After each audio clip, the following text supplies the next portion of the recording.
సాతాను ఏం చేస్తున్నట్ట, అటు ఇటు సంచరిస్తున్నప్పుడు మరి వెంటనే సరే యోబు గ్రంథం తీయండి. అది కూడా యోబు గ్రంథము 1వ అధ్యాయంలో చూడండి, అక్కడ ఉంది. చదవండి. అందుకు యెహోవా, నీవు నా సేవకుడైన యోబు సంగతిని ఆలోచించితివా? అతడు యథార్థవంతుడును న్యాయవంతుడునై దేవుని యందు భయభక్తులు కలిగి చెడుతనమును విసర్జించిన వాడు భూమి మీద అతని వంటి వాడు ఎవ్వడునూ లేడు అని అడుగగా, అపవాది యోబు ఊరకనే దేవుని యందు భయభక్తులు గలవాడు ఆయన, నీవు అతనికి అతని ఇంటి వారికి అతనికి కలిగిన సమస్తమునకును చుట్టూ కంచె వేసితివి కదా. నీవు అతని చేతి పనిని దీవించుచుండుట చేత అతని ఆస్తి దేశంలో బహుగా విస్తరించి ఉన్నది. హల్లెలూయా. సాతానుగాడు పిల్లరా దేవుడి దగ్గరకు వచ్చి మాట్లాడుతున్నాడట. దేవుడు ఏమో ఏమంటే సాధారణంగా మన గొప్పలు మనం చెప్పుకుంటామా? మనం చెప్పుకుంటే బాగుంటుందా, ఎంతో చెప్పుకుంటే బాగుంటుందా? చెప్పాలి. మన గొప్పలు ఇప్పుడు మన సపోజ్ నేను ఉన్నాను, దేవుడు నన్ను వాడుకుంటున్నాడు, నాకు నేనే పక్కన ప్రవక్త, ప్రవచన, స్వస్థత, వివేచన, అద్భుతాలు చేయగలిగిన శక్తి కలిగిన దైవ సేవకుల కింద ఎంత బ్రాకెట్లో పెట్టుకున్నాడు అనుకోండి, ఇది ఎవరు గొప్ప చెప్పుకోవడం? చెప్పాలి. భాష గారికి ఇన్ని వరాలు ఉన్నాయా, అయితే నడండి అని నా గొప్పని చెప్పుకోవడం. ఇప్పుడు నా పేరు ఒకటే తెలిసింది జనాలకి. ఇప్పుడు పిల్లరా ఇక్కడికి వచ్చిన మీ అందరికీ నేను వచ్చి మీకు సువార్త చేశానా? చెప్పింది ఎవరు? చెప్పాలి. చెప్పింది ఎవరు?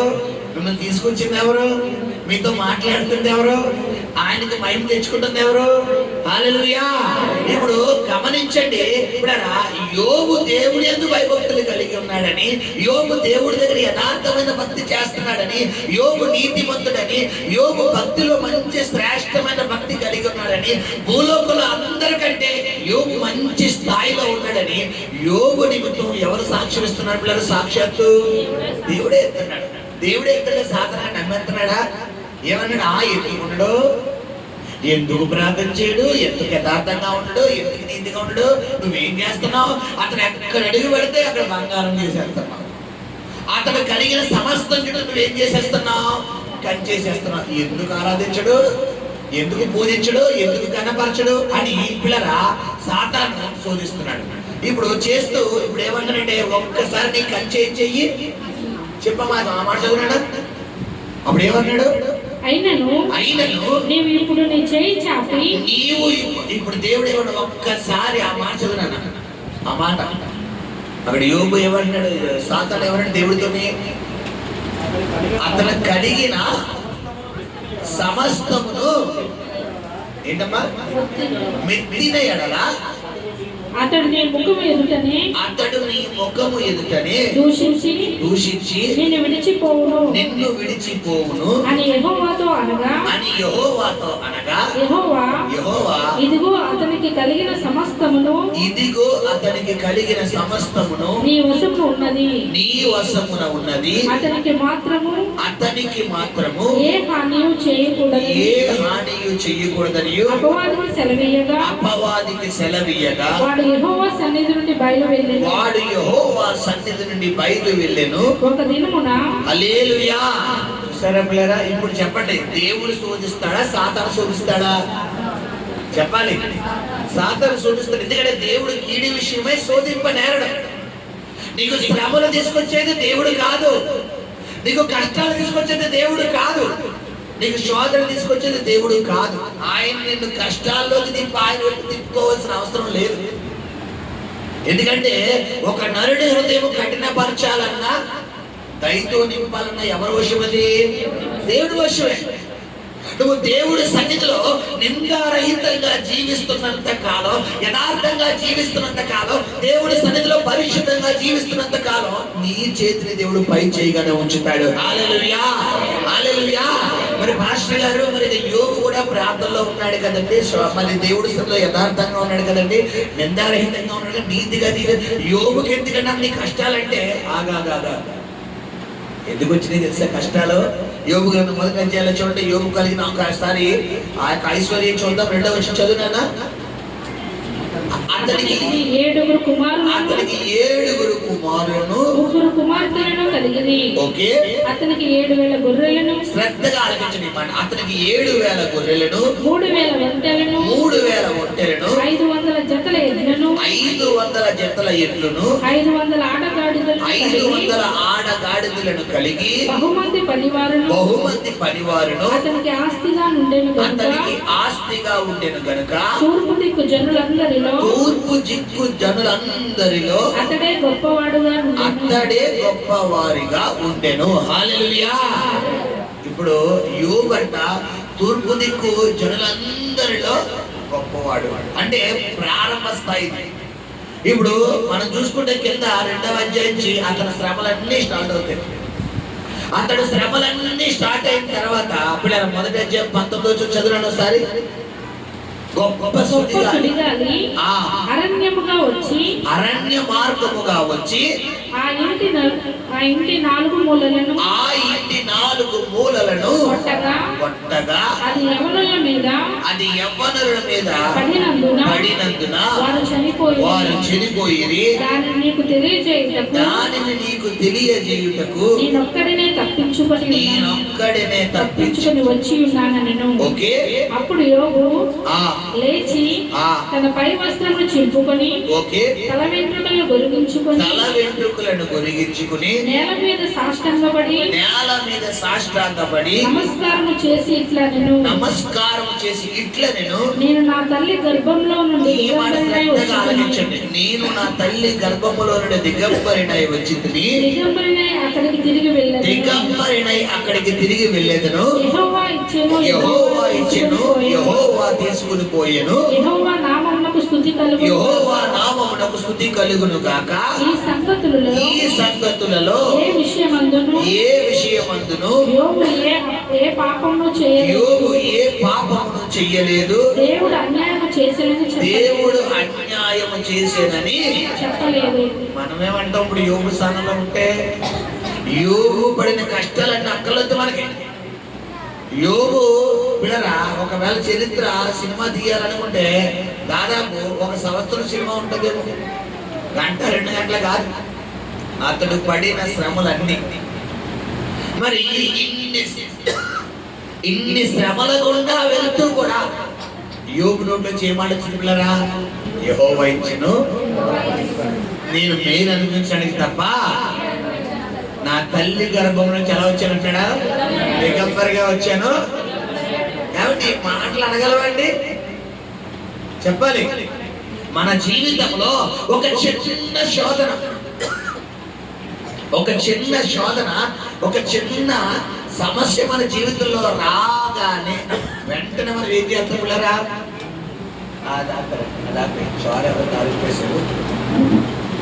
వెంటనే మనం ఏం చేస్తాం? నాకేంటి ప్రభువా ఈ శోధన? ఉదాహరణకు మీకు అర్థమయ్యే భాష ఫైనాన్షియల్ ప్రాబ్లమ్స్ ఒకవేళ మన జీవితంలో వస్తున్నాయి అనుకోండి, పుచ్చుగా మన నోట్లో తెచ్చే మాట ఏంటి తెలుసా? ప్రభువా నేను దశభాగం ఇస్తున్నాను, నేను వారం కానుకిస్తున్నాను, నేను ప్రత్యేకమైన కానుకలు ఇస్తున్నాను, నేను పరిచయంలో అనేక విషయాల్లో గుంపులు చెప్తున్నాను, నాకెందుకు ఈ సమస్య వచ్చిందని ఎవరిని అంటాం? మనం అంటామా అనమా? చెప్పాలి. ఇప్పుడు అనేది మనమా సాతానుడు అనిపిస్తున్నాడా? ఇప్పుడు యోబు జీవితంలో అన్ని శోధనలు. ఎందుకంటే యోబు కుటుంబం చుట్టూ దేవుడు కంచె ఉన్నంత వరకు సాతానుడు పర్మిషన్ వచ్చిందా? అసలు రాగలిగాడా? చెప్పాలి. నీ కుటుంబం చుట్టూ దేవుడు కంచె ఉన్నంత వరకు సాతానుడు రాగలడా? ఇప్పుడు దేవుడు సాతానుడు ఏమన్నాడు? ఆ కంచె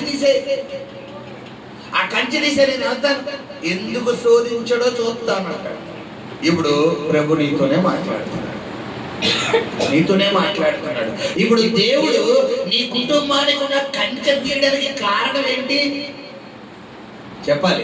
ఇప్పుడు యోబు గ్రంథం 42 అధ్యాయం కంచె ఎందుకు తీసాడో చూపిస్తాడు. 42 అధ్యాయం 12వ వచనం. ఒకలేమో 1వ అధ్యాయము 3వ వచనం దగ్గర పట్టుకోండి. ఒకలేమో 42 అధ్యాయం 12వ వచనం పట్టుకోండి. యెహోవా యోబును మొదట ఆశీర్వదించిన దానికంటే మరి అధికముగా ఆశీర్వదించెను. అతనికి 14,000 గొర్రెలను. ఏమండి, యోబు గ్రంథం 1వ అధ్యాయం 3వ వచనం చదువునా సారి. అతనికి 7,000 గొర్రెలను. ఏమండి, శ్రమ రాకముందు ఎన్ని వేల గొర్రెలండి? 7,000. శ్రమ వచ్చిన తర్వాత 8,000 గొర్రెలు. ఏమంటే శ్రమ రాకముందు 7,000 గొర్రెలు ఉంటే శ్రమ వచ్చిన తర్వాత 100 గొర్రెలు 200 గొర్రెలు ఉండాలా? డబుల్ అయిపోవాలా? చెప్పాలి. తగ్గిపోవాలా పెరిగిపోవాలా? ఇప్పుడు సాతానుకి ఎందుకు దేవుడు అవకాశం ఇచ్చాడు? ఇక్కడ యోబులు ఎంతమంది ఉన్నారు? ఎంతమంది యోగులు ఉన్నారు? ఇక్కడ స్త్రీ పురుషులతో సంబంధం లేదు. ఎంతమంది యోగులు ఉన్నారు? శ్రమ గుండా వెళ్తున్న ప్రతి ఒక్కరు యోగులే. ఇప్పుడు సాతాను నీ కుటుంబంలో చెలగాటం చేయడానికి, సాతాను నీ కుటుంబంలోకి మరి వచ్చి చదరంగా ఆడించడానికి, సాతాను నీ కుటుంబంలో గొడవలు, మనస్పతులు, తగాదాలు, అనారోగ్యాలు, సమస్యలు, అప్పులు, బాధలు, నీ జీవితంలో నా బ్రతికేంటి, నా బ్రతికి ఎందుకు నేను చావాలి అనుకునే స్థాయిలోకి తీసుకెళ్ళిపోతున్నందుకు కారణం ఏంటంట? యోబు మొదటి ఆశీర్వాదం ఎంత? శ్రమలు తర్వాత ఎంత? హల్లెలూయా. శబ్దముగా దేవుని స్తోత్రం చెల్లిద్దాం. హల్లెలూయా, హల్లెలూయా. 2025లో దేవుడు నీకు 14,000 గొర్రెలు ఇవ్వబోతున్నాడు. హల్లెలూయా. గొర్రెలు ఎందుకు మాస్టర్ గారు అంటారా? గొర్రెలు అంటే ఏంటి? ఆశీర్వాదం. 4 రకాల ఆశీర్వాదాలు ప్రభు ఇవ్వబోతున్నాడు. మొదటిగా మీకు ఫైనాన్షియల్ బ్లెస్సింగ్స్. మన జీవితంలో మనము సంతోషంగా ఉండాలి అంటే పిల్లరా 4 ఆశీర్వాదాలు మనకున్నారు. 1 financial blessings, 2 spiritual blessings, 3 health blessings, 4 family blessings. మన కుటుంబ జీవితంలో ఎప్పుడైతే మనం ఆశీర్వాదం చూస్తామో, మన ఆర్థిక జీవితంలో ఎప్పుడైతే మనం ఆశీర్వాదం చూస్తామో, మన ఆత్మీయ జీవితంలో ఎప్పుడైతే మనం ఆశీర్వాదం చూస్తామో, మన ఆరోగ్య జీవితంలో ఎప్పుడైతే ఆశీర్వాదం చూస్తామో, మనం ఎవరి సన్నిధిలో సాక్షిగా జీవిస్తామో. హల్లెలూయా. యోబుకు 4 బ్లెస్సింగ్స్ ఇచ్చాడు దేవుడు. మొదటిగా సాతానుగాడు యోబు కుటుంబాన్ని హతమార్చి చేశాడు. కొడుకులు కుటుంబాలు దేవుళ్ళలో ఉంటాయి, ప్రాంతంలో ఉంటాయి, వాక్యంలో ఉంటాయి. సడన్ గా సాతానుడు ఏం చేస్తారు? కుటుంబంలో ఒక పెద్ద సునామీ తీసుకొచ్చేస్తారు, సుడిగుండం. ఒకరికి పడదు, ఒకరికి సమాధానం ఉండదు, ఒకరికి నెమ్మది ఉండదు, ఒకరి మాట ఒకరు వినవు. ఒకరు ఎంతమంటే ఒకరు తింటూ, ఒకరు అవునంటే ఒకరు కాదు, ఒకరు చేస్తానంటే ఒకరు చేయరు. నీ మాట నాకు పడదు, నా మాట నీకు పడదు. ఇదంతా కారణం ఏంటి? సాతాను స్వరం. మనం అనుకుంటాం సాతానుగాడు వచ్చేసాడు. ఇంతకీ దేవుడు పర్మిషన్ ఇచ్చింది ఎందుకు? చేయరా, నువ్వు చెయ్యాల్సిన అంత చెయ్యి, కానీ నీకు దేని మీద రైట్ ఇవ్వట్లేదు? అతని ప్రాణం మీద మాత్రం. ఎందుకు ప్రాణం ఎందుకు ఇవ్వట్లేదు దేవుడు రైట్? నువ్వు చెయ్యాల్సినంత చేసిన తర్వాత రాత్రికి రాత్రి అనే శాస్త్రం తారుమారు చేసేస్తానంటున్నాడు. హల్లెలూయా. ఇస్కరేతు యూదా, క్షమించండి, యూదులందరి కోసం హామాను ఏం చేశాడు? దాదాపు కొన్ని నెలల బట్టి పన్నాకు పరినాడు. ఇస్త్రీ గతంలో మనం చూస్తే తెలుస్తుంది. కొన్ని నెలల బట్టి వీళ్ళు ఎలాగైనా ఊరికంపం ఎక్కించాలి, ఎలాగైనా చంపేయాలని మొద్దుకైని హామాన్ని, క్షమించండి, మొద్దుకైని యూదులందరినీ చంపాలని హామాను స్కెచ్ చేశాడు. దేవుడు ఏం చేశాడు? రాజుగారిని దర్శించి రాత్రే శాస్త్రం ఏం చేశాడు? ఇప్పుడు కొన్ని సంవత్సరాల నుంచి సాతానుగాడిని శోధిస్తున్నాడు. ఇక్కడికి వచ్చిన వారిలో కొన్ని సంవత్సరాల నుంచి, నేను చిన్ననాటి నుండి నీకు మనశ్శాంతి లేదు, నువ్వు పుట్టినప్పటి నుంచి నీకు సమాధానం లేదు, నువ్వు పుట్టినప్పటి నుంచి నీకు నెమ్మది లేదు, నువ్వు ఎన్ని వ్యాపారాలు చేసినా, ఎన్ని ఉద్యోగాలు చేసినా నీకు మనశ్శాంతి లేదు. అయితే ప్రభు వాటన్నిటికీ నీకు పర్మిషన్ ఇచ్చింది ఎందుకో తెలుసా? యోబు గ్రంథం 42 అధ్యాయం 12-13 వచనాలు నీ జీవితంలో నెరవేర్చిన నిమిత్తమే. హల్లెలూయా. ఏంటంట? యోబు మొదటి ఆశీర్వాదం కంటే మరీ అధికముగా. హల్లెలూయా, హల్లెలూయా. ప్రభు చెబుతున్న మాట ఏంటంటే, ఎంతైతే మానసికమైన శోధన గుండా ఇస్తానికి వచ్చామో అంతగా దేవుడు నీ నోటి నిండా నవ్వుని పెట్టబోతున్నాడు. హల్లెలూయా. ఇప్పుడు దాకా సాధారణమైన కన్నీళ్ళు వచ్చినాయి. దేవుడు త్వరలో చెప్తున్న 2025 నెక్స్ట్ ఇదే టైం కల్లా ఆనంద బాష్పాలు దేవుడు రప్పించబోతున్నాడు. హల్లెలూయా. ఇది మొదటి ఆశీర్వాదం. రెండోది ఏంటమ్మా? అతనికి 14,000 గొర్రెలను. ఏమండి అక్కడ యోబు గ్రంథం మొదటి అధ్యాయం 3వ వచనంలో ఏమనుందండి? 7,000 గొర్రెలు. ఇక్కడేమో 14,000 గొర్రెలు. తర్వాత 6,000 ఒంటెలను. ఏమండి ప్రారంభంలో 8,000 ఒంటెలు. అక్కడ ఏమంటే ఒకటో పెరిగిందంటే ఒక అర్థం ఉంది, ఒకటి పెరిగిందంటే ఒక అర్థం ఉంది. రెండో దాంట్లో కూడా కాంప్రమైజ్ అవుతున్నాడు దేవుడు. చెప్పాలి, ఎంతైతే నీ దగ్గర దొంగలించాడో, సమాధానం దొంగలించాడా, మనశ్శాంతి దొంగలించాడా, ఆరోగ్యం దొంగలించాడా, నెమ్మది దొంగలించాడా, నీ యొక్క ప్రేమను దొంగలించాడా, ప్రభు చెబుతున్నమాట అంతకు 2 రెట్లు దేవుడు ఇవ్వబోతున్నాడు. హల్లెలూయా, హల్లెలూయా. 6,000 ఒంటెల తర్వాత 1000 జతల ఎడ్లను. ముందేందండి 500 జతల ఎడ్లు. అసలు కాంప్రమైజ్ అవ్వడం లేదు దేవుడు. ఇప్పుడు సాతాను గాడు అప్పుడు దాకా చూడండి, గమనించిన చూడరా, 7,000 గొర్రెలు ఉన్నప్పుడే సాతాను గాడు శుభ్రంగా ఏడ్చేవాడు, శుభ్రంగా ఏడ్చేవాడు. ఏదో ఒక రూపంలో వచ్చి యోబుని శోధిద్దాం అనుకునేవాడు. అస్సలు టచ్ చేసేవాడు కాదు. ఇప్పుడు దేవుడి దగ్గరికి వెళ్ళి ఒక స్కెచ్ చేసాడు. ఏ స్కెచ్ అది? ఎందుకు ఆరాధించడు, ఎందుకు ప్రార్థన చేయడు, ఎందుకు కానుకలు ఇవ్వడు, ఎందుకు నేను ఆరాధించడు, ఒక్కసారి కంచిది నేను వెళ్తాను, నేనంటే ఏంటో చూపిస్తాను అన్నాడు. ఇప్పుడు వెళ్ళాడు. ఏమన్నా చేయగలిగాడా?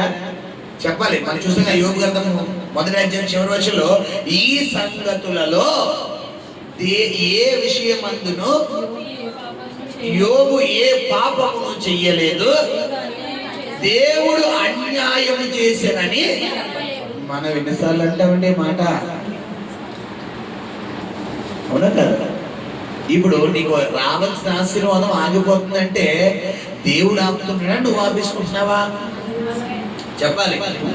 దేవుడు ఆపుతున్నాడా, మనం ఆపేసుకుంటున్నావా? మన నోరే అస్సలు కుదరదు. కరెక్ట్ గా ఆశీర్వాదం వచ్చేసింది, నీ గొప్పని దాడుతుంది అన్నప్పుడు ఏంటో దేవుడు, ఇంకా నా జీవితం మారదు, ఇంకా నా భర్త మారడు, రేపే మార్చేస్తున్నాడు దేవుడు నీ భర్తని, రేపే మారిపోతున్నాడు. కరెక్ట్ గా ఇంకొక 5 నిమిషాల్లో 12 అవుతుంది కదా, రాత్రి 12 అవుతుంది. కరెక్ట్ గా 12:01 దేవుడు దర్శించబోతున్నాడు అనుకునేసరికి 11:59 సాతాను గడికి చూడించేసి, ఇంకా నా జన్మలో ఏమంటావు, నా భర్త మారడు, ఇంకా మారడు అంటాడు. ఇప్పుడు ఈ మాట ఇంకో సంవత్సరం ఉంది కదా, అవునా కదా?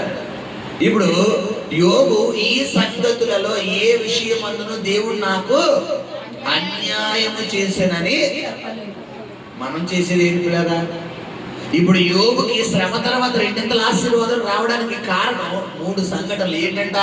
యెహోవా ఇచ్చెను, మేలు అనుభవించడానికి తప్ప నా తల్లి గర్భం నుంచి దిగంబరిగా వచ్చాను.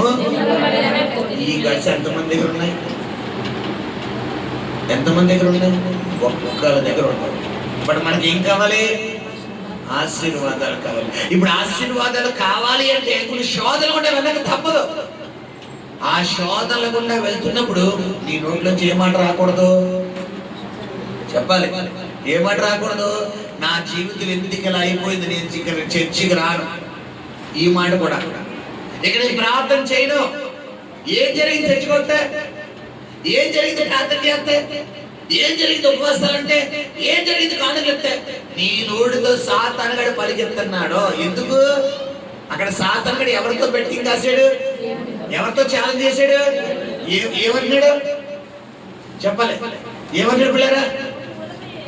ఊరకయ్యే దేవుడు ఎందుకు భయభక్తులు కావాడా?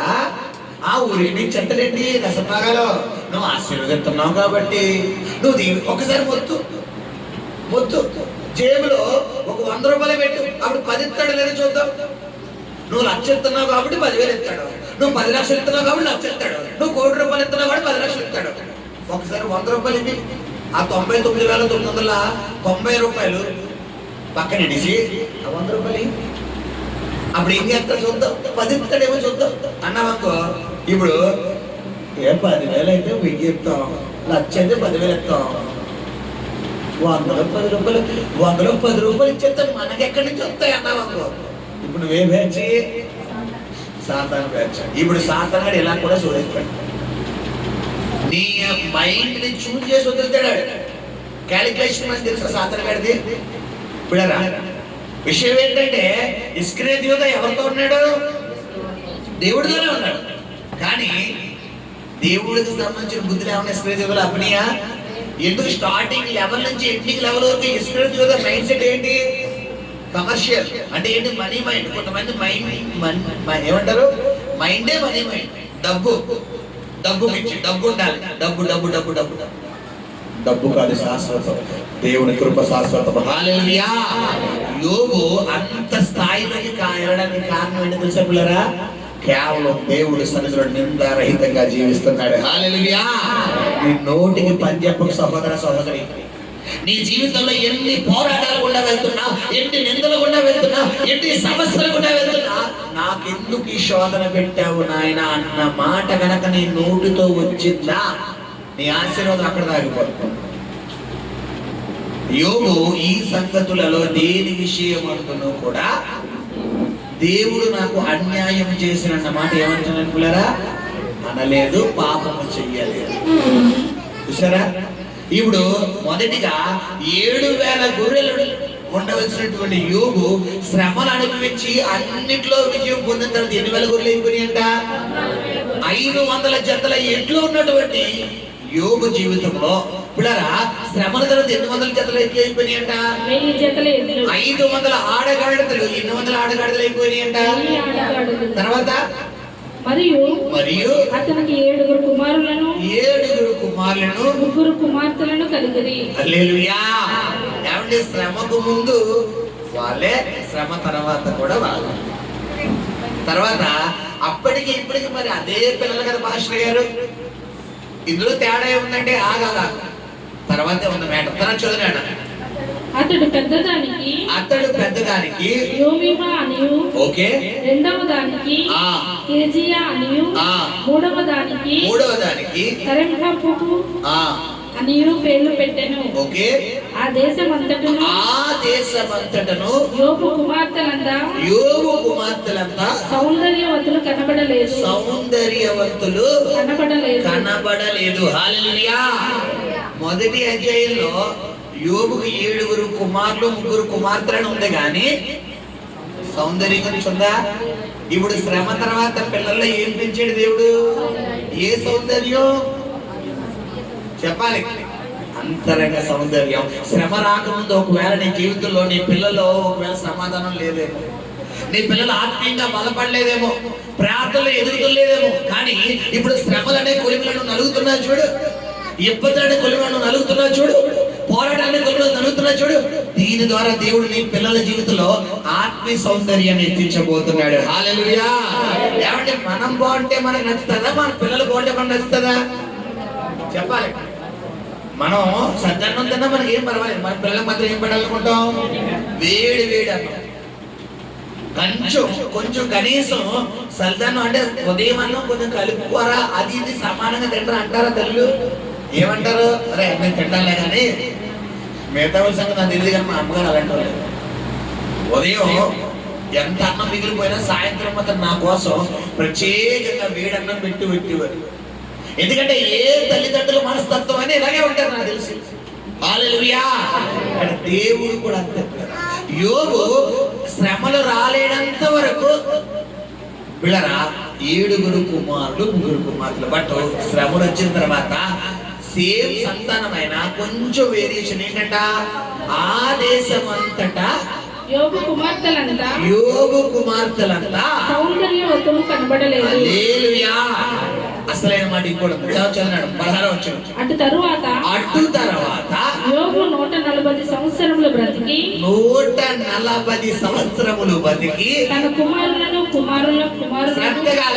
తన కుమారులను 4 తరముల వరకు చూచెను. హల్లెలూయా. 2 చేతులు పైకి. హల్లెలూయా. యోబుని చంపేద్దాం అనుకున్నాడా లేదా? అవునా కదా? ఇప్పుడు యోబుకి దేవుడు ఎలాంటి ఆయుష్ ఇచ్చాడంట? అంటే యోబు కుమారుడు, యోబు మనవడు, ముని మనవడు. హల్లెలూయా. నీ పక్షంగా ఉండేవాడు నరుడు కాదు, యెహోవా. హల్లెలూయా. సాతానుగాడు అంటాడు, నేను ఎందుకు తెలుసా, చచ్చిపో, ఏమన్నా అయిపో, అది దుక్కి, ఎక్కడికి వెళ్ళిపో, ఉరేసుకో, ఆ మేడ మీద దుక్కి, చచ్చిపో. ఎందుకు అంటున్నాడు? ఇది మొదటి అధ్యాయంలో యోబుకు వచ్చినటువంటి పరిస్థితి. తన భార్య ఏమంటుంది? దేవుడిని దూషించి చచ్చిపో. ఇప్పుడు గనక కట్టుకున్న భార్య నన్ను చచ్చిపోతుందని ఒకవేళ యోబు గనక మనస్తాపం చెంది ఏమన్నా అయిపోతే 4:30 వచ్చినమ్మా. సాతాను స్కెచ్ ఏంటి? యోబు తర్వాత 4 జనరేషన్స్ వచ్చేస్తాయి. యోబును బయటికి రానివ్వకూడదు, యోబు బిడ్డలే బయటికి రానివ్వకూడదు. అయ్య బాబో, వీళ్ళు గనక వదిలితే వీళ్ళ అనుభవంలో తయారైపోతారని సాతానుగాడు ఏం చేస్తాడు? ప్రారంభం నుంచి కొన్ని స్కెచ్లు వేస్తాడు. ఎగ్జాంపుల్ మోషే నిర్మాకాండంలోనే. మోషే 120 సంవత్సరాలు బతకక ముందే ప్రారంభంలోనే మోషేని ఏం చేస్తాడు? సాతానుగాడు నిర్మాకాండం మొదటి అధ్యాయంలో ఫరో రాజును వాడిని ఏం చేస్తున్నాడు? ఇశ్రాయేలీల్లో మగ సంతానం పుట్టిన వాళ్ళందరినీ ఏం చేయమంటున్నాడు? చంపేయమంటున్నాడు. దేవుడి స్కెచ్లు ఎలా ఉంటే చూపిస్తాడు. ఒక 2 మాటలు చెప్పి పిల్లరా, చంపేయమంటే అతని తల్లి ఏం చేస్తుంది?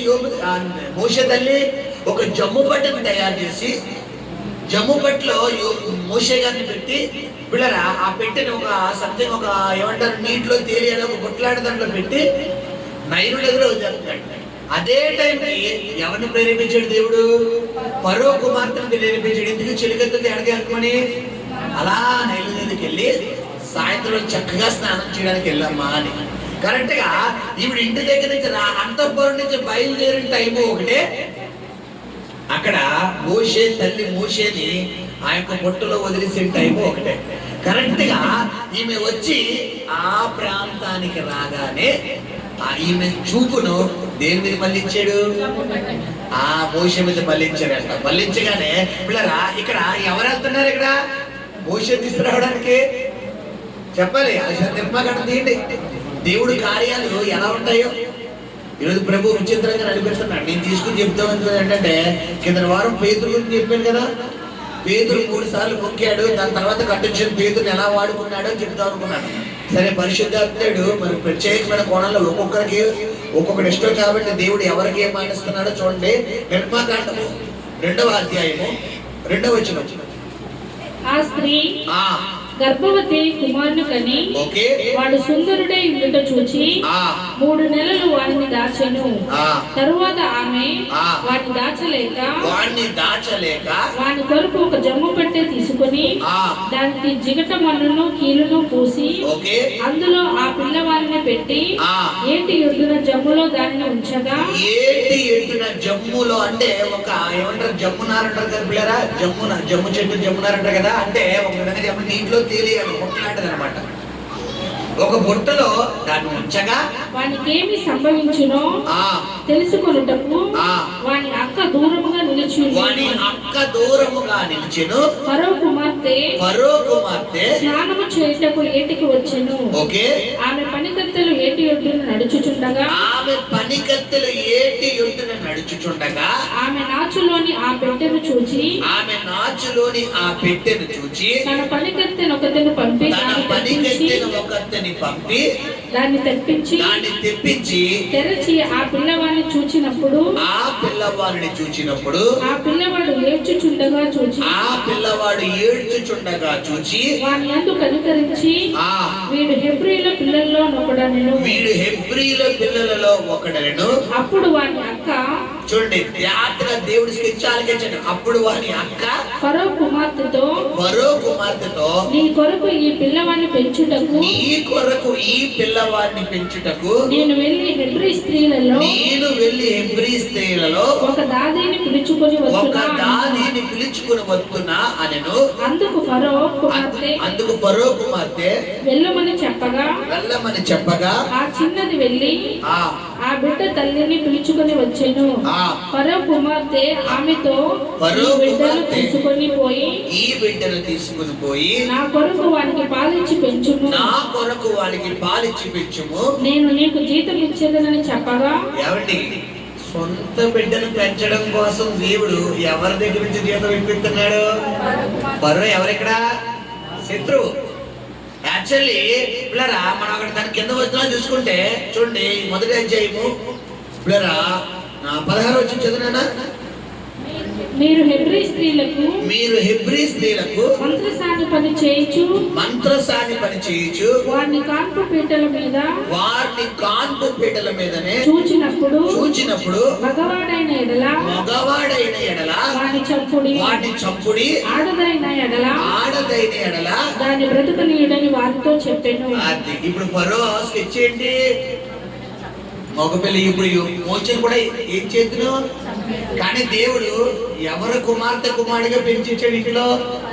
దాదాపు 1 రోజా, 2 రోజుల, 1 నెల, ఎన్ని సంవత్సరాలు? యోబు చరిత్ర, క్షమించిన మోషే చరిత్ర 120 సంవత్సరాలు అయితే మొదటి 40 సంవత్సరాలు ఫరో కుమారుడిగా పెరిగాడు.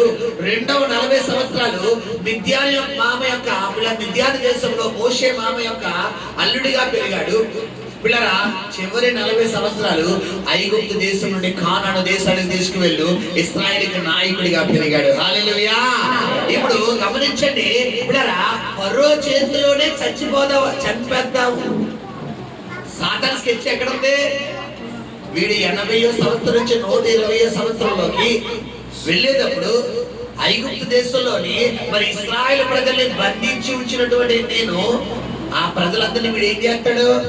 విడిపించి కానాను దేశంలో కంటే ఆశీర్వాదమైన భూమిలోకి తీసుకెళ్లిపోతాడు అని ముందుగానే పసిగట్టి 80 సంవత్సరాల ముందే మోషే ఏం చేద్దాం అనుకోండి, సాతాను చెప్పాలి, చంపేద్దాం అనుకున్నాడు. కానీ దేవుడు ఊరుకున్నాడా? ఎక్కడ అవమానమో అక్కడ కనిపించే దేవుడు. హల్లెలూయా. ఏ నోటితో అయితే నిన్ను ఎలా అన్నారో అదే నోటితో దేవుడు నిన్ను ఘనపరచును గాక అనే అనిపించే దేవుడు. హల్లెలూయా. ఏ నోటితో అయితే అంటే ఇక్కడ గమనించండి, ఫరో గారికి ఒక శాసనం పుట్టించిన తర్వాత ఎవరైనా శాసనం రద్దు చేయగలరా?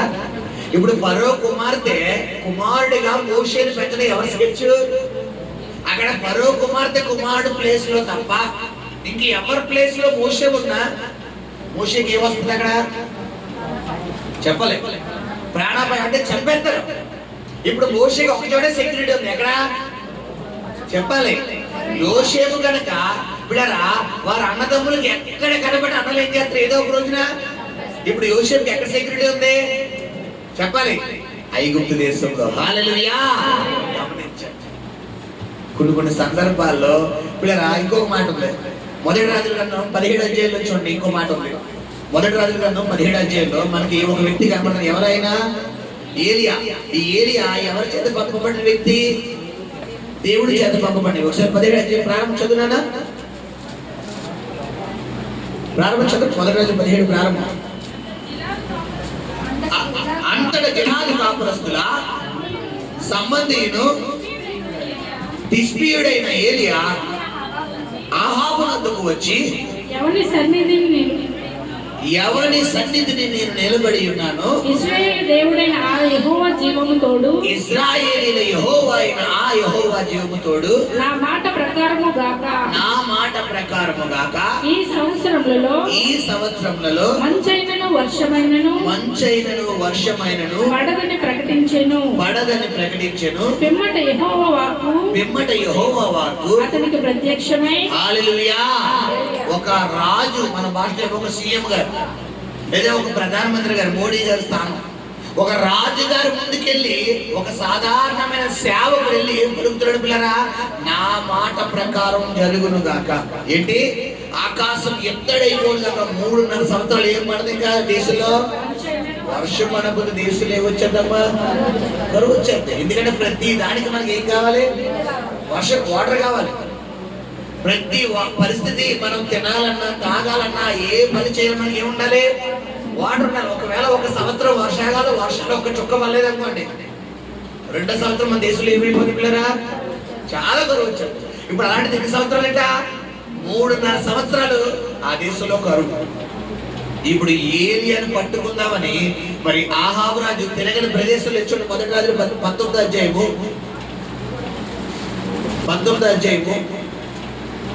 అక్కడ చూడండి పిల్లరా, ఒక వ్యక్తి ఏరియా కోసం వెతుకుతూ అతనితో అంటాడు. 18వ అధ్యాయంలోని 10వ వచ్చి చదువునా. నీ దేవుడైన యెహోవా జీవము తోడు నిన్ను చిక్కించుకొనవలెనని నా ఏలినవాడు దూతలను పంపించని జనం ఒకటైనను లేదు, రాజ్యం ఒకటైనను లేదు. అతడు ఇక్కడ లేడనియు అతని చూడలేదని వారు ఆయా జనముల చేతను రాజ్యముల చేతను ప్రమాణము చేయించుచు వచ్చిరి. ఇప్పుడు ఆహాబు కూడా ఎవరిని ఎత్తుతున్నాడు? ఏలియా దొరికితే ఎక్కడ దొరికితే అక్కడ వేసేయమన్నాడు. యెజబెలు ఆహాబు, సాతాను యెజబెలుకి సాదృశ్యం. ఎక్కడ దొరికితే పిల్లరా అక్కడ వేసేద్దాం అనుకుంటున్నాడు ఆహాబు, యెజబెలు. ఇప్పుడు దేవుడు ఎక్కడ స్కెచ్ చేసి తెలుసా? సారేపతులకు వెళ్ళమన్నాడు. మొదటి రోజు 17 అధ్యాయం తీరానా? సారేపతు మొదటి రోజు 17 అధ్యాయం 8వ వచ్చి చదువునా సారి. అంతటి యెహోవా వాక్కు అతనికి ప్రత్యక్షమై ఇలాగు సెలవిచ్చెను, నీవు సీదోను పట్టణ సంబంధమైన సారేపతు ఊరికి పోయి అచ్చట ఉండుము. ఏమండి, ఈ సీదోను పట్టణం ఎవరిదో తెలుసా? ఎవరిదో చెప్పమంటారా? యెజబెలు పుట్టిల్లు. అంటే ఆహాబు మాంగారు ఇల్లు. ఇప్పుడు ఆహాబు ఆలోచన యెజబెలు ఆలోచన ఎలా ఉంటది చెప్పాలి? ఆహాబు ఆలోచన యెజబెలు ఆలోచన ఎలా ఉంటది? తెలిసి మా పుట్లో ఎవడన్నా చేయబెడతాడా? వాడు అట్టెళ్ళి మా ఇంటికి వస్తాడో మన దొడ్లోనే దాక్కుంటాడని ఎవరికైనా తెలుస్తుందా?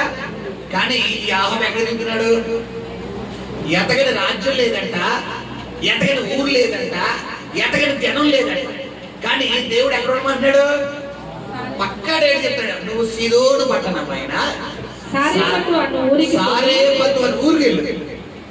అక్కడ నేను ఒక విధవరాలకు ఆజ్ఞాపించాను. ఏమంటే ఒక డబ్బున్నోడు కనుక ఒకవేళ ఆజ్ఞాపిస్తే ఆ ఊర్లోకి ఏలియా వచ్చాడన్న విషయం డబ్బున్నోడు ఎవరు చెప్పేస్తాడు? చెప్పాలి. ఆహాబు చెప్తాడు లేదా? అవునా కదా? ఇప్పుడు మీకు అర్థమయ్యే భాషలో చెప్పాలనుకుంటే వీరప్పన్ ఎంతమంది తెలుసు? వీరప్పన్ ఎంతకన్నా ప్రాంతం ఏమన్నా ఉందా? ఒకప్పుడు మా చిన్నప్పుడు అనమాట పిల్లరా, వీరప్పన్ ఎంతకన్నా ప్రాంతం ఏమన్నా ఉందా? బేవచ్చు. మరి అలాంటి వ్యక్తిని ఎత్తికి పట్టుకుంటే గవర్నమెంట్ కూడా అప్పట్లో కూడా ఎలాంటి బహుమతి వచ్చింది? ₹1,00,00,000 ఎంతో. కానీ మరి మనీని ఇస్తారని చెప్పి ఒక్కడ వల్ల కాలేదు. ఇప్పుడు గమనించండి, శత్రువేమో ఏలియాని పట్టుకుందామని వస్తున్నాడు. దేవుడు ఏలియాని ఎక్కడ రాశాడు? శత్రువు ఇంట్లోనే రాశాడు. గట్టిగా తప్పుడు కూడా దేవుడిని నామాన్ని అయిపోతాం. మీకు అర్థమైతే లేదా? ఇప్పుడు దేవుడు కార్యాలు ఎలా ఉంటాయి? కంటికి కనబడవు. శత్రువేమో మోషేని చంపుదాం అనుకుంటాడు. మోషేని దేవుడు తీసుకుని ఎక్కడ పెట్టాడు చెప్పాలి? ఫరో ఇంట్లోనే పెట్టాడు. హల్లెలూయా, హల్లెలూయా, హల్లెలూయా. ఆయన కార్యాలు కంటికి కనబడవు, చెవులకు వినబడవు, హృదయానికి అంతు చిక్కవు. హల్లెలూయా, హల్లెలూయా. ప్రభు చెబుతున్న మాట, ఎక్కడైతే నువ్వు అవమానం పొందావో, ఏ వీధిలో, ఏ పేటలో, ఏ మనుషుల దగ్గర, ఏ బంధువుల దగ్గర, ఎవరి దగ్గర అయితే నిలదీయబడ్డావో, నువ్వు చెయ్యని నేరం నీ మీద పడిందో, నువ్వు అనని మాటను అన్నారో, నువ్వు చెయ్యదన్నారో, అదే మనుషుల ముందు నిజంగా వీరి పక్షంగా దేవుడు ఉన్నాడు. వీరి పక్షంగా దేవుడిని తనను పైకెత్తబోతున్నాడు. హల్లెలూయా, హల్లెలూయా, హల్లెలూయా. యోబు జీవితంలో దేవుడు చేసిన కార్యం చెప్ప, మోషే జీవితంలో దేవుడు చేసిన కార్యం చెప్ప. ఎంత అద్భుతం అంటే మోషే స్టోరీని చదువుతున్నప్పుడు పిల్లరా చూడండి, ఒక తల్లి కడుపున పుట్టిన బిడ్డ 3 నెలల పసికందును ఎవరైనా నీటిలో వదిలేస్తారమ్మా? వదిలేస్తారా నీటిలో?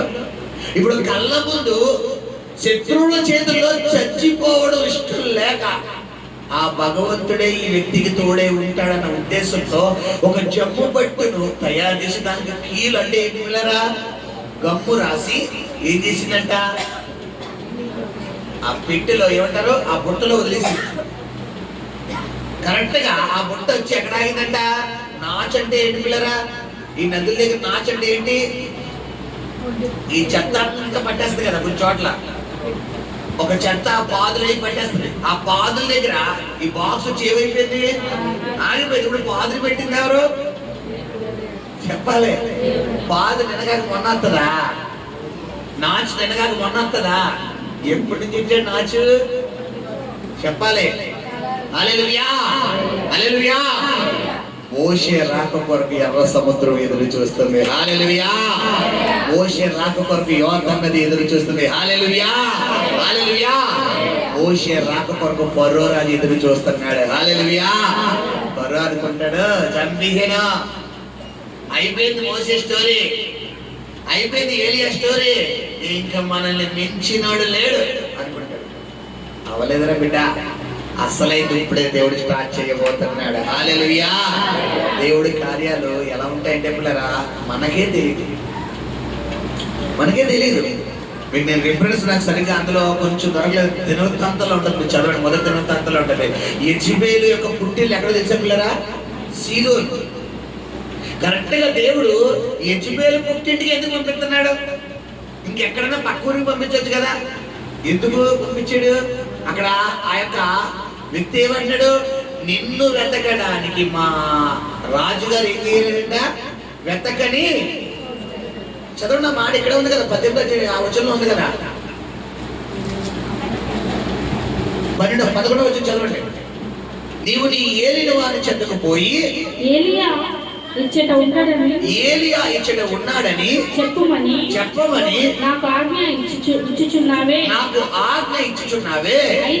అయితే నేను నీ యొద్ద నుండి పోవు క్షణమందే యెహోవా ఆత్మ నాకు తెలియని స్థలమునకు నేను కొంచెం పోవును. హల్లెలూయా.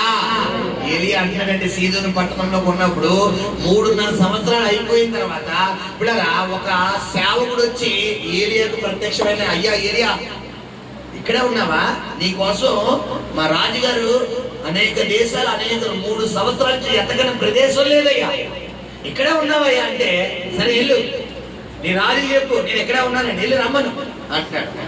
ఎందుకు ఇన్ని రోజులు దేవుడిని ఏలియాని ఏం చేశాడు చెప్పాలి, మరుగుపని తీసాడు. దేవుడు నిన్ను మరుగు చెయ్యాలనుకున్నప్పుడు ఏమైపోవాలి, మరుగైపోవాలి. మరుగవ్వకుండా నేను బయటపడతాను అన్నావనుకో ఎవరి చేతిలో పడిపోతావు, సాతాను చేతిలో పడిపోతావు. కొన్ని సందర్భాల్లో దేవుడు ఎక్కడ మరుగు చేస్తాడో తెలుసా పిల్లరా చెప్పాలి, ప్రార్థన. దీనికి ముందు ఎక్కడ దేవుడు మరుగు చేస్తున్నాడు, కేరుతు వాడు, అక్కడ ఎవరు వాడుకుంటున్నాడు చెప్పాలి, కాకోలం. ఒకసారి చెప్తాను, నేను 2 సబ్జెక్టులు చెప్పాను కదా. ఒకసారి ఏమో ఏలియాని కేరూతు వాగు నీరు తాగి ఆ వాగు నీరు తాగుతూ ఉండు, అక్కడ నేను పోషించడం ఎవరికి ఆజ్ఞాపిస్తానన్నాడు, ఏమంటే మనుషులకు చెప్పొచ్చు కదా, ఒక్క మనిషికి చెప్పొచ్చు కదా. ఒక్కడొచ్చిన వాడు రాకను పసిగట్టి ఎవరిని పట్టుకుంటారు అక్కడ, ఇప్పుడు కాకుల్ని పట్టుకోగలరా, అసలు కాకులు వచ్చి సహాయం చేస్తే ఎక్కడన్నా ఎవరిని ఆశిస్తాడా, ఎంత బ్రిలియంట్, ఎంత ఏమంటారు క్రిమినల్ మైండ్ కలిగిన వాడైనా పక్షులు సహాయం చేస్తాను అనుకుంటాడా. నీ దేవుడు నీ కోసం కాకులను కూడా వాడుకుంటాడు, నీ కోసం విధవరాలను కూడా వాడుకుంటాడు, నీ కోసం సార్యపతి విధవరాలను కూడా వాడుకుంటాడు, నీ కోసం శత్రువులను కూడా వాడుకుంటాడు. హల్లెలూయా. దేవుని తక్కువగా అంచనా వేయకు. అసలు ఎలా వస్తుందండి మాస్టర్ గారు, అసలు ఎలా అవుతుందండి అంటే రాత్రికి రాత్రే శాసనాలు తారుమారు చేసేసే దేవుడు. హల్లెలూయా. నమ్మితే చాలు నీవు పొందుకుంటావు శక్తిని, నమ్మితే చాలు నీవు పొందుకుంటావు శక్తిని, యేసయ్య నామములో శక్తి ఉన్నదయ్యా, యేసయ్య నామములో శక్తి ఉన్నదయ్యా, యేసయ్య నామములో శక్తి ఉన్నదయ్యా, యేసయ్య నామములో శక్తి ఉన్నదయ్యా. హల్లెలూయా. చేయడం ఎవరి వంతు? ఏమంటే మీకు ఒక ప్రశ్న వేసి ముగిస్తాను. మోషే చరిత్ర అయిపోయిందని తల్లి అనుకుందా లేదా? కానీ ఎన్ని సంవత్సరాలు ఇచ్చాడు దేవుడు? 120 సంవత్సరంలో మోషే వృద్ధాప్య మంది ఏమైపోయాడంట? పసికందులా ఉన్నప్పుడు ఏం చేద్దామన్నాడు సాతానుగాడు? ఎప్పుడు ఇచ్చాడు దేవుడు? నరుని ఆయుష్ 70 సంవత్సరాలు, 80 అంటే దాదాపు ఇంకో 40 సంవత్సరాలు ఎక్స్ట్రా ఇచ్చాడు. సాతానుగాడు ఇన్ని రోజులు నువ్వు చచ్చిపో, నువ్వు బతకొద్దు, అలా అయిపో, ఎలా అయిపో అని చెప్తుంది. ఎందుకో తెలుసా? రేపొద్దున నీ నెక్స్ట్ అంటే నీ ముని మనవుడు ఆశీర్వాదం నీ ద్వారా దేవుడు ఇవ్వబోతున్నాడు. నీ మనవుడు ఆశీర్వాదం నీ ద్వారా ఇవ్వబోతున్నాడు. నీ కుమారుల ఆశీర్వాదం వాళ్ళందరికీ నువ్వే సంపాదించి పెట్టే స్థితిలో దేవుడు నిలబెట్టబోతున్నాడు. మరి అది నువ్వు సంపాదించి పెట్టడం సాతానుడికి ఇష్టమా? కాబట్టి ఏం చెయ్యాలి? నేను ఇప్పుడే ప్రారంభంలోనే వేసేద్దామని చూస్తాడు. ఇప్పుడు నువ్వు ప్రారంభంలో కనుక ఈ శ్రమ నా మేలు కోసమే వచ్చింది, ఈ శోధన నా మేలు కోసమే వచ్చింది, ఈ యొక్క సమస్య నా మేలు కోసమే వచ్చింది, ఏది జరిగినా నేను ప్రార్థన మానని ప్రభువా, వాక్యం మానని ప్రభువా, నువ్వు ఏది ఇచ్చినా ఇవ్వకపోయినా, నన్ను ఉంచినా తీసుకెళ్ళిపోయినా, నేను మాత్రం ప్రార్థన మానని నోటితో పలుకు. రాత్రికి రాత్రి దేవుడు కార్యం చేస్తాడు. హల్లెలూయా. మొన్న రాత్రి కాలమున విడరా దేవుడు చేసిన ఒక అద్భుతమైన కార్యం. మరి కోవిడ్ శుక్రవారం ఆరాధన నడిపిస్తున్నప్పుడు ఒక సహోదరు నాకు కాల్ చేశాడు. ఈ దుబాయ్ వెళ్దాం కదా అనే ప్రాంతంలో దుబాయ్ వెళ్తున్నామంటే పిల్లరా మరి ఫ్లైట్ ఎక్కుతున్న మూమెంట్ లో మరి ఇప్పుడు దాకా లేని రూల్స్ కొన్ని ఎయిర్పోర్ట్ వాళ్ళు పెట్టారంట. బై హ్యాండ్ క్యాష్ 90,000 ఉండాలంట. రెండవది పిల్లరా ఇంకోటి ఏదో నియమ నిబంధన పెట్టారంట. ఈ 2 నియమ నిబంధనలో వీళ్ళకి వర్క్ నిమిత్తం వెళ్తామని చెప్పకూడదు. వీళ్ళు ఏం చెప్పాలంటే అక్కడ మా అక్క ఉందండి, మా అన్నయ్య ఉన్నాడండి, మా తమ్ముడు ఉన్నాడండి, నేను విజిటింగ్ వీసా అంటే దాన్ని సందర్శకులుగా వెళ్తున్నానంటే అని చెప్పే వెళ్ళాలి. అలా కాకుండా ఏదైనా వర్క్ నిమిత్తం వెళ్తున్నామంటే వీళ్ళు పంపిస్తారా? వీళ్ళు పంపించరు. ఈ యొక్క ఎవరైనా ఎయిర్పోర్ట్లు పంపించరు. కాబట్టి ఏం చేస్తారంటే పిల్లరా ఆ పర్పస్ అని చెప్పరు. మేము అక్కడ కష్టపడడానికి వెళ్తున్నామంటే ఉద్యోగానికి వెళ్తున్నామని చెప్పరు. వెళ్తున్న ఆ పర్పస్ అయినా చెప్పనివ్వకూడదు. అయితే ఈ కుమార్తె భయపడిపోతూ మా అక్క గుంట్లో పోలేదని హాస్పిటల్లో ఉందని చెప్పేసినట్టు. సరే అయితే హాస్పిటల్లో ఉంది కదా, గ్యారంటీ స్కానింగ్లు తీసుకుంటారని అడిగారంట. తీసుకున్నాను. అయితే స్కానింగ్లు వాట్సాప్ చేయమను, అవి చూపించు, అప్పుడు పంపిస్తాం అన్నారు. హాస్పిటల్లో లేని స్కానింగ్ ఎక్కడి నుంచి వస్తుంది? ఏం చెప్పాలి తల్లి? చెప్పాలి. చూడడానికి వెళ్తున్నాం చెప్పాలి. చెప్పారా? భయం వచ్చేసి ఆమె చూడగానే, ఎందుకంటే అలా అడిగే ప్రశ్నలు అలా ఉంటాయి కదా. ఎలాంటి వాళ్ళని ఉద్యోగం చేస్తారు. పాపం దాదాపు 10 గంటలకు ఎక్కాలి, రాత్రి 2 గంటలకు ఎక్కాల్సిన ఫ్లైట్ డిస్కంటిన్యూ అయిపోయింది. ఫ్లైట్ ఎగిరిపోయింది. ఈ అమ్మాయి అక్కడే ఉండిపోయింది. ఆమెను తీసుకొచ్చిన ఒక సహోదరుడు పౌలు గారు మన దగ్గర వ్యవహారానికి వస్తారు. పౌలు గారు ఫోన్ చేసి ఓ పక్కన మిస్సెస్ రాహేల్ గారు ఫోన్ చేసి ఇద్దరు అయ్యగారు ఎలా ఉందంటే, అయ్యగారు ఒకటే అన్నాడు, వచ్చే ఆదివారం నాడు ఆ కుమార్తె నీతో పాటు దుబాయ్లో ప్రేయర్లో ఏకీపెడతారమ్మా. ఆ కుమార్తె కూడా పాట పాడుతుంది, ఇది ఫిక్స్. తెల్లారిసరి నువ్వు నాకు ఫోన్ చేస్తావు, ఆ అమ్మాయి ఫ్లైట్ ఎక్కుతుంది, జరిగిపోయింది, నువ్వు మనశ్శాంతిగా పడుకో, నేను పడుకుంటున్నాను. రాత్రి కోవిడ్ ఆరాధన వేసే శుక్రవారం 3 అయింది. పొద్దున్నే పిల్లరా 11 గంటలకి రింగ్ మీద రింగు వచ్చారు. ఏంట్రా బాబు ఈ రింగు? 11 గంటలకి మరి ఏదో పరిచయ నిమిత్తం ప్రార్థనకి వెళ్ళాలి. రింగ్ మీద రింగు వచ్చారు ఏంటని చెప్పి ఫోన్ సరే వ్యక్తి చూసేసరికి అయ్యగారు అమ్మాయి ఫ్లైట్ ఎక్కిసిందండి, ఫ్లైట్లో ఉందండి అన్నారు. హల్లెలూయా. రాత్రి ఫోన్ కాల్ చేసి మాట్లాడుతూ అన్నారు పిల్లరా, అయ్యగారు రేపు ఆదివారం పాట పాడడానికి రెడీగా ఉన్నానండి అన్నారు. హల్లెలూయా. నీ నోటిలో ఏమున్నాయి? పలకాలే. నువ్వు పలకకుండా అయిపోయింది నా జీవితం. ఏమంటున్నాడు అక్కడ? ఒకసారి చదవండి వస్తారు ఆ మాట. నేను ముగిద్దామనుకున్నా కానీ పరిశుద్ధాత్మ మంచి రిఫరెన్స్ ఇస్తాను. 1 రాజుల గ్రంథం 19వ అధ్యాయము. ఒక వృక్షం కింద కూర్చుని ఒక మాట పలుకుతున్నాడు. ఒక బదరీ వృక్షము కింద కూర్చుని మరణాపేక్ష గలవాడై యెహోవా నా పితరుల కంటే నేను ఎక్కువ వాడను కాను, ఇంత మట్టుకు చాలు, నా ప్రాణము తీసుకొని ప్రార్థన చేసుకోమని. ఇంతకీ ఎందుకు ఈ డైలాగ్ వేస్తున్నాడు? యెజబేలు పలికిన మాట ఏమంటది యెజబేలు అక్కడ 19వ అధ్యాయం ప్రారంభంలో చదవండి. యెజబేలు ఒక దూత చేత ఏలీయాకు ఈ వర్తమానం పంపించెను. రేపు ఈ వేళకు నేను నీ ప్రాణమును వారిలో ఒకని ప్రాణం వలె చెయ్యని ఎడల దేవుడు నాకు గొప్ప అపాయము కలుగచేయును గాక. ఓకే, కాబట్టి అతడు ఈ సమాచారము తెలుసుకుని లేచి తన ప్రాణమును కాపాడుకొనుటకైపోయి యూదా సంబంధమైన బెర్షెబాకు చేరి అచ్చట ఉండమని తన దాసులతో చెప్పి. చూసారా, దేవుడు ఎక్కడ ఉండమన్నాడు ఏలియాని? సీదోను పట్టణం సారెపదలో ఉన్నాడు. ఇప్పుడు తొందరపడి ఎక్కడికి వచ్చేసాడు? బెర్షెబాకు వచ్చేసాడు. సీదోను పట్టణంలో ఉన్నంత వరకు నెగిటివ్ వాయిస్ వచ్చిందా? రోజు పొద్దున్న సాయంత్రం శుభ్రంగా పుట్టు తింటున్నాడు, ప్రాంతంలో కూర్చున్నాడు, పడుకుంటాడు, తింటున్నాడు, ప్రాంతంలో కూర్చున్నాడు, పడుకుంటాడు. కానీ ఇక్కడి నుంచి ఎక్కడికి వచ్చేసాడు? ఉండలేక బెర్షెబాకు వచ్చేసాడు. బెర్షెబాకు రాగానే ఏ వాయిస్ తీసింది? వెంటనే సాతాను వచ్చేసాడు. మనం కూడా ఏం చేస్తాం? శ్రమ రాగానే ఏమొచ్చేస్తుంది? ప్రార్థన మానేస్తాం, చర్చ మానేస్తాం, వాక్యం మానేస్తాం. ఇప్పుడు ఎప్పుడైతే నువ్వు ఎప్పుడు ప్రార్థన మాంతావా, ఎప్పుడు వాక్యం మాంతావా, ఎప్పుడు చర్చ మాంతావా అని ఎవడు బయట కూర్చున్నాడు రెడీగా? ఇప్పుడు నేను బయటికి రప్పించాలంటే నేను ఈ మైండ్ ని ఏదో విధంగా గలిబిలి. ఇక్కడ సీదోను పట్టణంలో ఉన్నంత వరకు నెగిటివ్ వాయిస్ అక్కడ అలా వచ్చిందా? చెప్పాలి. సీదోను పట్టణం అంటే ఎవరికి వచ్చేది? చెప్పాలి. కేరువాగ అంటే ఎవరికి వచ్చేది? అసలు సాతాను గడ రావడానికి అవకాశం ఉందా?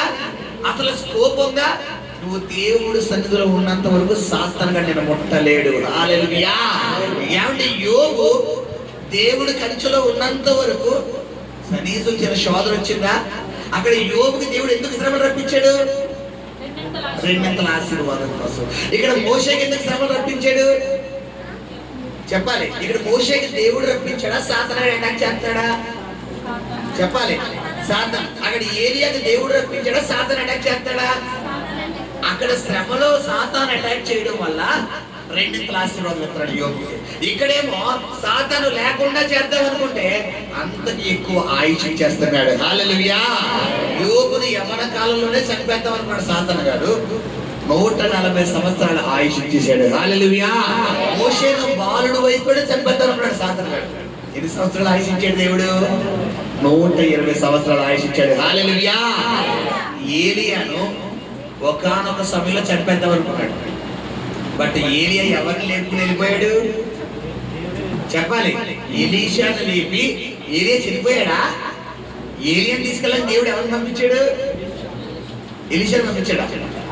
అగ్ని రథాలు, అగ్ని గుర్రాలు వచ్చి ఏలియాని ఏం చేస్తున్నాయంట? బతుకుండగానే తీసుకెళ్ళిపోతున్నాయి. బైబుల్లో బతుకుండగానే దేవుడు సన్నిధికి వెళ్ళిన వ్యక్తులు ఇద్దరే. ఎవరనుకున్నారు? ఒకరు హానోకు, రెండు ఏలియా. హల్లెలూయా. నీ కోసం నువ్వు తక్కువగా అంచనా వేసుకోకమ్మా. ప్రభు చెప్తాడు ఎవరితోనో, నీ కోసం నువ్వు తక్కువగా అంచనా వేసుకోక. నువ్వు సాధారణమైన వ్యక్తివి కాదు. నేను ఒక అసాధారణమైన వ్యక్తిగా దేవుడు చేయబోతున్నాడు. నీ ప్రార్థన సాధారణంగా ఉండదు. ఒక్కసారి నువ్వు మొదటి ప్రార్థనకు మళ్ళీ ఒక్కసారి దేవుడి సన్నిధిలో నువ్వు ప్రారంభంలో ఎలాంటి ప్రార్థన చేసేవాడువో, ఎలాంటి ప్రార్థన చేసేదానివో, ఎంతగా దేవుడి దగ్గర ప్రాధేయపడేవాడువో, ఎంతగా దేవుడి దగ్గర ప్రాధేయపడేదానివో, ఎంతగా కొన్ని గంటలు దేవుడి సన్నిధిలో నువ్వు చేస్తే తప్ప నేను నీ కదలయ్యా, నువ్వు విడిచి నన్ను ఆశీర్వదిస్తే తప్ప నేను వదలయ్యని ప్రారంభ దినాల్లో ఎలాంటి ప్రార్థన చేసే వ్యక్తిగా ఉండేవారు ఒక్కసారి నువ్వు జ్ఞాపకం చేసుకో.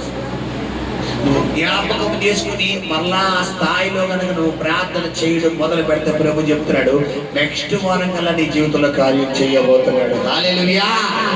సాతాను దగ్గర ఉన్న చిన్న వెపన్ ఏంటో తెలిసిన పిల్లలు మళ్ళీ ఎప్పుడు ఎత్తని శ్రమ రాగానే చెప్పాలి. శ్రమ రాగానే మనలో వాడి దగ్గర ఉన్న వెపన్ ఏం చేయడు. మళ్ళీ ఎప్పుడెత్తని శ్రమ రాగానే భయం. మనలో ఫస్ట్ ఏం పెడతాడు? భయం. అంటే అప్పుల కోసం, అనారోగ్యం కోసం, ఆత్మీయ జీవితం కోసం, కుటుంబం కోసం, వ్యాపారం కోసం, ఉద్యోగం. బాబోయ్, బైబిల్లో భయపడకు అన్న మాట ఎన్నిసార్లు తెలుసా పిల్లరా? 365 సార్లు ఉంది. ఎన్నిసార్లు? సంవత్సరానికి ఎన్ని రోజులమ్మా? ఇప్పుడు 365 రోజులు ఎందుకు రాయించాడు అంటే 400 సార్లు రాయించగా దేవుడు. ఇప్పుడు ప్రతిరోజు good morning my dear son అని నీకు చెప్పి డోంట్ ఫియర్, భయపడకు, నేను నీకు తోడుగా ఉన్నాను అంటున్నాడు. హల్లెలూయా, హల్లెలూయా. నీ దేవుని తక్కువగా అంచనా వేయకూడదు. మనం ప్రార్థన చేయడం మన వంతు. హల్లెలూయా. గొల్యాతును అందరూ ఈ లెవెల్లో చూశారు, దావీదు మాత్రం ఈ లెవెల్లో చూశాడు. ఈడంతరా నా దేవుడు కన్నాడు. తేడా ఏంటి? వీళ్ళని చూడడానికి దావీదు చూడడానికి తేడా ఉంటే ఏంటి? వీళ్ళందరూ వాళ్ళ కళ్ళతో చూస్తున్నారు, దావీదు మాత్రం చెప్పాలి. గొల్యాతు ఏంటి ఇక్కడ? నీ సమస్య నీ కళ్ళతో చూసావనుకో మనకి ఎందుకులే కానీ ఎక్కడ ఫ్యాన్ ఉంది, ఎక్కడ ఒత్తిడి ఉంది, ఎక్కడ బస్సు ఉంది, ఎక్కడ ట్రైన్ ఉంది అని ఎత్తుకోవాలి. ఏంటి ఎక్కడాక చచ్చిపోవడానికి. ఇప్పుడు యేసయ్య కళ్ళతో చూస్తే గొల్యాతు ఎలా కనబడతాడు నీకు? ఆయన ఏమన్నాడు? మొదటి సమయంలో 17 వాడు ఏమన్నాడు? నేను ఒకనా అన్నాడు. ఇప్పుడు నీ సమస్య నీకు వచ్చి ఏం కొట్టి సరిపోతుంది? నమస్తే అన్న, నమస్కారం. సరే, నేను నీకు ఓడించిన వాళ్ళ కాదు కానీ నీ పక్షంగా దేవుడు ఉన్నాడని నాకు అర్థమైపోయింది. సరే, నీకు నాకు సెట్ అవుతుంది కానీ వెళ్ళిపోతున్నానని చెప్పి వెళ్ళిపోతాను. ఉంచుకుందామా పంపించేద్దామా? పంపించేద్దామా గట్టిగా వెళ్ళి చెప్పండి. లేదు మాట ఉంచుకోవడానికి గట్టిగా వెళ్ళి చెప్పండి. శ్రద్ధగానే ఆలోచిస్తున్నారు. హల్లెలూయా. పూర్తిగా లోబడి 3 మాటలు ప్రభు మనతో మాట్లాడాడు. మొదటిగానే ప్రార్థనకు మల్లు. నిన్ను నువ్వు తక్కువగా అంచనా చేసుకో. నువ్వు ప్రారంభంలో ఎలాంటి ప్రార్థన చేసేవాడువో, ఎంత దేవుడి దగ్గర గొడవచేయాలో ఒక్కసారి అది జ్ఞాపకం చేసుకో. 3వదిగా నీకు ఎక్కడ అవమానమో అక్కడ దేవుడు నీకు ఘనతనివ్వబోతున్నాడు. హల్లెలూయా. ఏ ఐగుప్తు దేశంలో అయితే యోసేపును మోషేను చంపాలని చూశారో, అదే ఐగుప్తు దేశంలో ఫరో ముందు మోషే నిలబడుతుండగా ఫరో ఏం చేస్తున్నాడు? ఇశ్రాయేలు ప్రజల నిమిత్తం బాబో నీకు దండం, వెళ్ళిపో తీసుకెళ్ళి అంటున్నాడా లేదా? అనిపించడా లేదా? ఒకప్పుడు అదే 40 సంవత్సరాల క్రితం ఇదే మోషే ఫరో చూసి ఏం చేశాడు? భయపడి వెళ్ళిపోయాడు. ఫరో ఎక్కడ చంపుతాడో. ఇప్పుడు అదే ఫరో ముందు దేవుడు నిలబెట్టి ఛాలెంజ్ ఇప్పిస్తున్నాడు.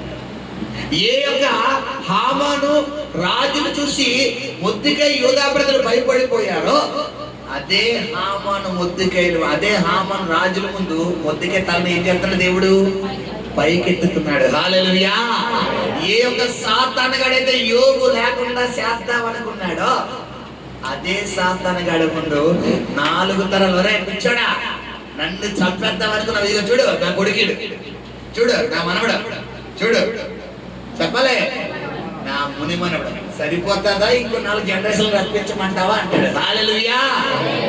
దేవుడు తక్కువగా అంచనా అయిపోయి, నువ్వు తక్కువగా అంచనా వేయడం వల్ల దేవుడు తక్కువ అయిపోతాడు. తద్వారా సాతాను ఎలా అయిపోతాడు? నీకు ఎంటర్ అయిపోతాడు. కాబట్టి సాతాను ఎలా చూడాలి తెలుసా? అన్నాడు చూడాలి. ఎలా చూస్తేనే ఆడు నీకు కాళ్ళ కింద చెప్పు కింద దుమ్ములా ఉంటాడు. నువ్వు గనక చూసే విధానం మారిందా, ఎక్కడ వచ్చి కూర్చుంటాడు? మనశ్శాంతి ఉంటుందా? ఇప్పుడు నెమ్మది ఉంటుందా?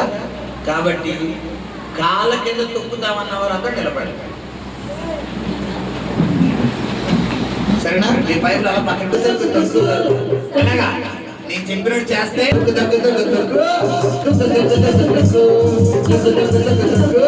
గంభీరంగా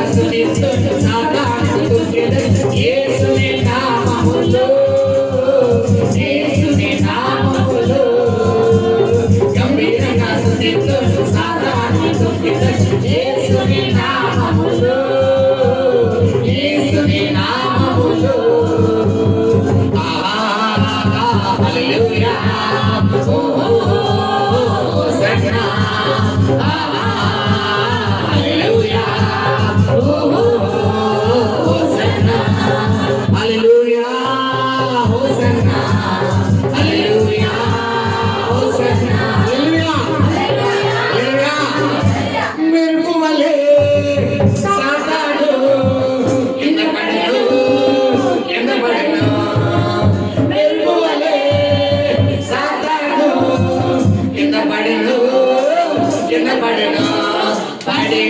సాతాను ఇంకనో లేవలేడు. పడిన సాతాను ఇంకనో లేవలేడు. హల్లెలూయా, హల్లెలూయా. నేను చెప్పను పాస్టర్ గారు, నాకు సిగ్గు, నాకు మొహమాటం, నన్ను అందరూ చూస్తారండి అంటే నీతో పాటు సాతాను ఇలాగే వస్తారు. లేదండి నేను తొక్కి వెళ్ళిపోతానండి అంటే ఏమంటే ఇక్కడ జర్రు వచ్చింది, ఏ జర్రు జర్రు జర్రు అన్నామనుకో ఎందుకు దూరేస్తుంది? కాళ్ళలోకి ప్యాంట్లోకి దూరేస్తుంది కదండి. ఏ వెళ్ళిపో అన్నామనుకో ఇంకా వేడిక. ఇప్పుడు ఏం చేయాలి? స్టార్టింగ్ లో ఏం చేయలేవు, చెప్పు ఏదో చూసుకుని ఏం చేయాలండి, దొక్కాలి. సాతాను గడు తలని వేస్తే ఎక్కడ దొక్కాడు? ఇప్పుడు ఆడికి ఏముంది? తోక ఉంది. తోకతోనే రాజ్యాలు వెళ్తున్నాడు. తలను తొక్కినోడు మన డాడీ. డాడీకి ఎంత పౌరుషం ఉందో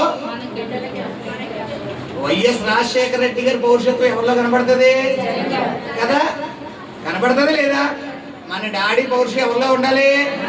తక్కువగా అంచనా వేయకును పరిశుద్ధాత్మ చెప్తాడు. అందుకే తొక్కు తొక్కు తొక్కు తొక్కు తొక్కు తొక్కు తొక్కు తొక్కు స్తుతి స్తుతి స్తుతి స్తుతి స్తుతి స్తుతి స్తుతి స్తుతి తొక్కు తొక్కు తొక్కు తొక్కు తొక్కు తొక్కు తొక్కు స్తుతి స్తుతి స్తుతి స్తుతి స్తుతి స్తుతి స్తుతి స్తుతి సాతానుని తొక్కు యేసయ్యకు స్తుతి సాతానుని తొక్కు యేసయ్యకు స్తుతి సాతానుని తొక్కు యేసయ్యకు స్తుతి అప్పులను తొక్కు రోగాలను తొక్కు యేసయ్యకు స్తుతి అసమాధానం తొక్కు యేసయ్యకు స్తుతి శోధనలను తొక్కు యేసయ్యకు స్తుతి టెంప్టేషన్ తొక్కు యేసయ్యకు స్తుతి శరీర కార్యాలను తొక్కు యేసయ్యకు స్తుతి ఆహా హల్లెలూయా ఓహో హోసన్నా ఆహా హల్లెలూయా గంభీరంగా స్తుతించు సాతాను తొక్కెదా యేసుని నామములో యేసుని నామములో హల్లెలూయా ఓ హోసన్నా హల్లెలూయా ఓ హోసన్నా హల్లెలూయా. దేవుడి వల్ల మన అభిషేకం దిగొస్తుంది. సాతాను తొక్కే అభిషేకం, సాతాను తొక్కే అభిషేకం దేవుడి చివరి క్షణంలో బలంగా దిగొస్తున్నాడు. Hallelujah. Thank you lord, thank you lord, thank you lord. బయటిలో నుంచి చీకటి శక్తులు బయటికి పోతున్నాయి. బయటికి మరణ దూత, మరణ దూత, మరణ దూత, మరణ దూత. yes yes ఇక అధికారంలోకి విడుదల పోవడానికి యేసు నామములో, యేసు నామములో, యేసు నామములో ప్రతి చీకటి టెన్షన్ మైండంతా కూడా ఒత్తిడి ఒత్తిడి ఒత్తిడి కలిగిస్తే దెయ్యమా యేసు నామములో ఆజ్ఞాపిస్తున్నాడు. దేవుడి కృప, మీరు దేవుడి బిడ్డలు, దేవుడి బిడ్డలు. నీకు అధికారం లేదు. పోవడానికి పోవడానికి పోవడానికి దేవుడి నామములో ఆనబడుతున్నాడు. దేవుడి నామములో, దేవుడి నామములో, దేవుడి నామములో fire fire fire fire fire. Thank you lord, thank you lord, thank you.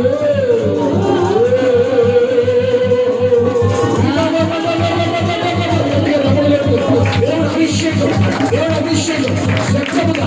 Thank you lord, thank you lord.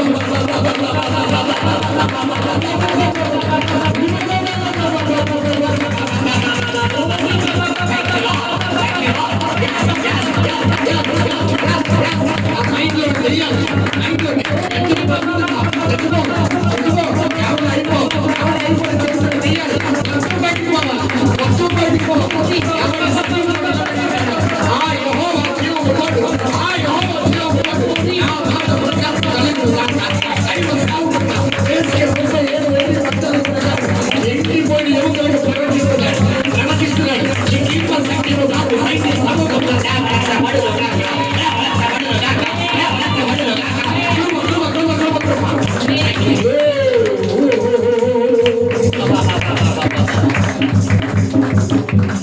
ఆహా